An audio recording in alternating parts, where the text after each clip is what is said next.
ছোট্ট একটা গল্প শেয়ার করি, যা আমি আজ বুঝতে পারলাম।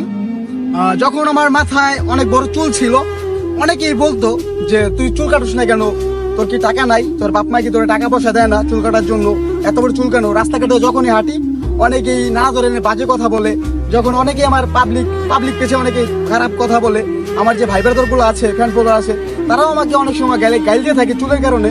আর অনেক সময় আমার আম্মুর সামনে আমাকে বকা দিয়ে থাকে যে তোর চুল এত বড় কেন। আজ আমি নিজের হাতে প্রমাণ পাইলাম, যা আমি দেখতে পারলাম, ভাবতাম যেগুলা সত্যি বাস্তব, কিন্তু এটা নিজের হাতে নিজের চোখে বুঝতে পারলাম আর প্রমাণ পাইলাম।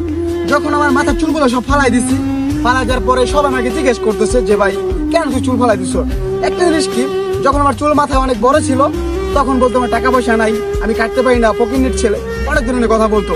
যখন আমি চুল কেটে ফেলাইছি এখন তারা কি বলে যে ভাই চুল কেন কাটছো। আরে ভাই, এই সমাজে কি একটা জিনিস, তুমি যে কাজগুলাই করবা তাদের জন্য ভুল, তাদের জন্য ঠিক না। কারণ পাবলিক এই দুনিয়ার মানুষগুলো এরকম, পরের খুদ ধরে বেশি, কিন্তু নিজেরটা কখনো দেখে না, নিজের ভুল কখনো ধরে না। ঠিক আছে, এখন মনে করেন যে যেটা মনে হবে যে তুমি যে কাজগুলো করতেছো সেটাই বেস্ট, যেটা ভালো সেটাই করবা। আমার যেটা ভালো লাগে আমি সেটাই করি, আমার ইচ্ছা করছে আমি চুল ফালাই দিছি।